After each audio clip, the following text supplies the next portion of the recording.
ان تبدوا الصدقات فنعما هي وإن تخفوها وتؤتوها الفقراء فهو خير لكم ويكفر عنكم من سيئاتكم والله بما تعملون خبير۔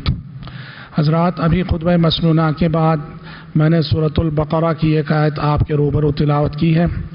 اللہ تبارک و تعالیٰ نے اس آیت میں اہل ایمان سے خطاب کرتے ہوئے فرمایا کہ ان تبدوا الصدقات فنعما هي، اگر تم صدقات و خیرات کو ظاہر کرتے ہو تو یہ کیا ہی اچھی بات ہے۔ وَإِن تُخْفُوهَا وَتُؤْتُوهَا الْفُقَرَاءَ، اور اگر تم چھپا کر دیتے ہو غریبوں کو تو فَهُوَ خَيْرٌ لَكُمْ، یہ بات تمہارے حق میں بہت بہتر ہوگی۔ وَيُكَفِّرُ عَنْكُم مِّن سَيِّئَاتِكُمْ، اور اللہ تبارک و تعالیٰ تمہارے گناہوں کو معاف کرے گا۔ وَاللَّهُ بِمَا تَعْمَلُونَ خَبِيرٌ، اور جو کچھ تم کرتے ہو اللہ تمہارے اعمال سے باخبر ہے۔ ترجمے سے آپ نے ملاحظہ کیا کہ ایک تو اس آیت میں صدقہ و خیرات کرنے کی تعلیم دی گئی ہے، صدقہ و خیرات کرنے پہ ابھارا گیا ہے، اور ساتھ ہی بتایا گیا ہے کہ صدقہ و خیرات ایک ایسا عمل ہے کہ جو بسا اوقات دکھا کے کرنا ضروری ہو جاتا ہے، دوسروں کو نمونہ بننے کے لیے، دوسروں کو ابھارنے کے لیے، دوسروں کو ترغیب دلانے کے لیے کبھی کبھار بہتر ہوتا ہے کہ انسان دکھا کے صدقہ کرے، تاکہ اس کے صدقے کی مقدار کو دیکھ کر جو کم دینے کا ارادہ رکھتا ہے وہ اس کو بھی حوصلہ پیدا ہو اور وہ بھی اپنے صدقے کی مقدار کو بڑھا دے۔ اسی لیے قرآن مجید کی کئی آیتوں میں آپ دیکھیں گے کہ صدقہ ایک واحد ایسی نیکی ہے، صدقہ ایک واحد ایسا عمل ہے جس کے کھلم کھلا اور دکھا کر کرنے کی بھی قرآن جا بجا تعریف کرتا ہے۔ پھر اللہ تعالیٰ نے کہا وَإِن تُخْفُوهَا وَتُؤْتُوهَا الْفُقَرَاءَ، کہ اگر صدقہ و خیرات چھپا کے کرتے ہو، غریب کو چھپا کے دیتے ہو تو یہ تو بہت بہتر ہے ہی۔ بہتر اس حیثیت سے ایک تو یہ ہے کہ چھپا کر دینے سے ہم ریاکاری سے بچیں گے، اور دوسرے چھپا کر دینے میں غریب کی عزت نفس کا لحاظ ہے کہ چھپا کر دینے میں غریب کی عزت نفس مجروح نہ ہوگی۔ اور پھر اللہ تعالیٰ نے صدقہ و خیرات سے کیا حاصل ہوگا؟ کہا اللہ کی بخشش ملے گی، مغفرت ملے گی، اللہ تعالیٰ تمہیں معاف کرے گا۔ وَيُكَفِّرُ عَنْكُم مِّن سَيِّئَاتِكُمْ وَاللَّهُ بِمَا تَعْمَلُونَ خَبِيرٌ، اور جو کچھ تم کرتے ہو اللہ تمہارے اعمال سے باخبر ہے۔ حضرات، کتاب و سنت کے دسیوں نہیں سینکڑوں نصوص ہیں جہاں خرچ کرنے پر، صدقہ و خیرات کرنے پہ ابھارا گیا۔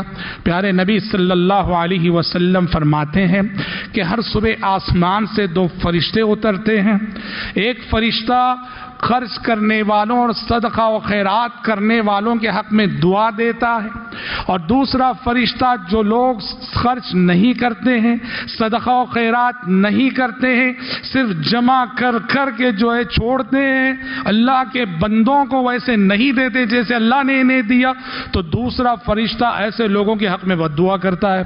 چنانچہ آپ نے فرمایا ایک فرشتہ کہتا ہے اللہم آتی منفقا خلفا، اے اللہ جو تیرے بندوں میں سے خرچ کرنے والے ہیں انہیں اچھا جانشین عطا فرما جو اس کی تجارت کو بڑھائے، اس کے کاروبار کو بڑھائے، اس کے مال کو بڑھائے۔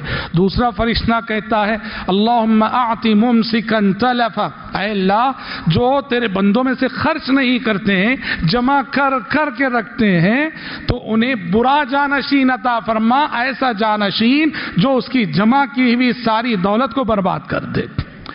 تو دیکھیے یہ عظیم حدیث ہے جو بتاتی ہے کہ صدقہ و خیرات کرنے سے مال کی حفاظت ہوتی ہے، مال کی بڑھوتری ہوتی ہے، ہمارے جمع کر کر کے رکھنے سے مال بڑھتا نہیں ہے۔ اللہ رب العزت کو صدقہ و خیرات کی یہ نیکی بے حد پسند ہے، بہت پسند ہے۔ کتنی پسند ہے؟ پیارے نبی صلی اللہ علیہ وسلم فرماتے ہیں کہ رب العزت بندوں کے صدقات کی پرورش کرتا ہے، بندوں کے صدقات کی پرورش کرتا ہے اللہ تبارک و تعالی۔ کیسے پرورش کرتا ہے؟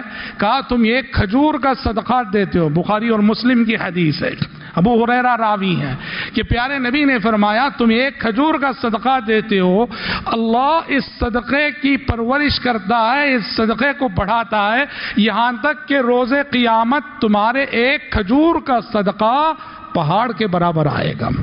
ایک کھجور اجر و ثواب کے اعتبار سے پہاڑ کی مقدار میں آئے گا. اللہ کو صدقہ و خیرات کا یہ عمل اتنا پسند ہے، پرورش کرتا ہے، اس لیے اس نے اپنی جنت کے دروازوں میں سے ایک دروازہ اپنے صدقہ کرنے والے بندوں کے لیے خاص کر رکھا ہے، باب الصدقہ.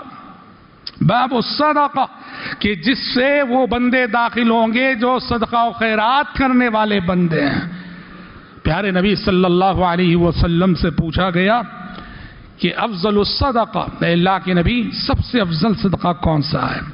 سب سے افضل صدقہ کون سا اور سب سے افضل صدقہ کیا ہے؟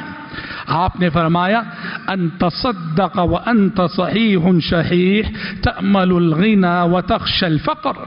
کہا کہ سب سے افضل صدقہ یہ ہے کہ تم اس حال میں صدقہ کرو، تندرست ہو، مال کی محبت ہے، ابھی جینے کا حوصلہ ہے، غربت کا ڈر ہے، ابھی لگتا ہے کہ زندگی کا طویل سفر باقی ہے، اس حالت میں صدقہ کرنا سب سے افضل صدقہ ہے. تندرست ہے، ہم کوئی بیماری نہیں ہے، مال کی محبت بھی دل میں، وہ ہر انسان کے دل میں ہوتی ہے، تأمل الغنى اور کمانے کا شوق ہے، مالدار بننے کا شوق ہے، وتخشى الفقر کہیں غربت نہ آ جائے، فقر و فاقہ نہ آ جائے، غریبی نہ آ جائے، اس کا ڈر ہے. کہا کہ عمر کے اس مرحلے میں ان جذبات اور ان حالات میں صدقہ کرنا یہ سب سے افضل صدقہ ہے.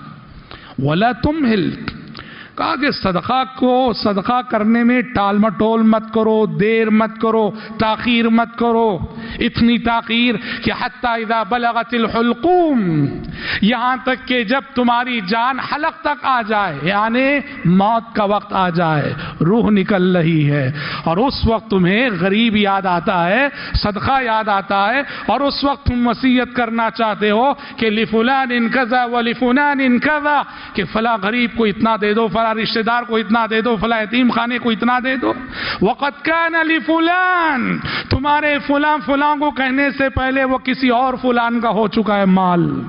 کیونکہ مرض الموت کے وقت، نزع کے وقت انسان کو خود اپنے مال پہ اختیار نہیں رہتا، زیادہ سے زیادہ صرف 1/3 پہ اختیار رہتا ہے، اس کے مال کا 2/3 حصہ اس کے وارثوں کا ہو جاتا ہے.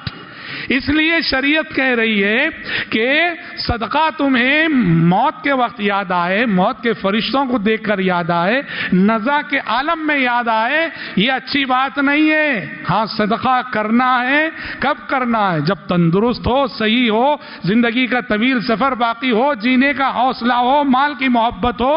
اس وقت مال کی محبت کو قربان کر کے جو صدقہ دیتے ہو، یہ سب سے افضل ترین صدقہ ہے.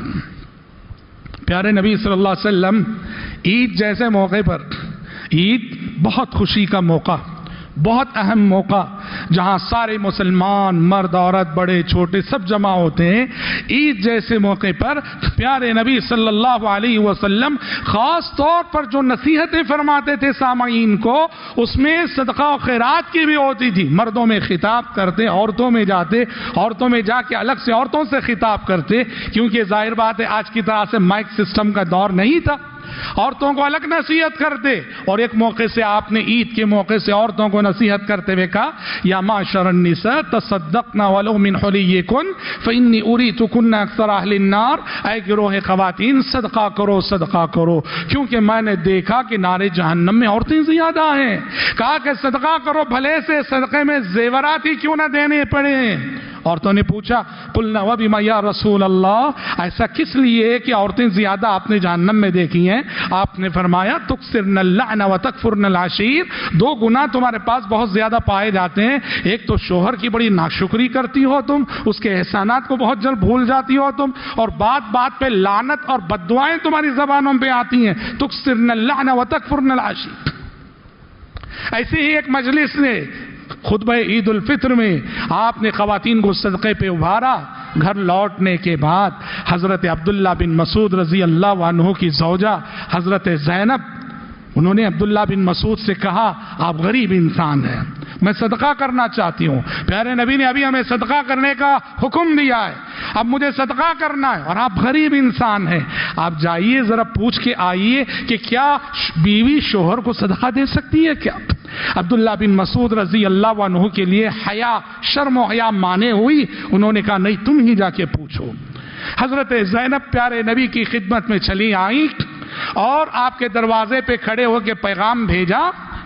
فرماتی ہیں جب میں گئی تو مجھ سے پہلے ایک عورت اور پہنچی ہوئی تھی، حاجتی حاجتھا، اور جو سوال کرنے کے لیے میں گئی ہوئی تھی وہی سوال لے کے وہ عورت بھی آئی ہوئی تھی۔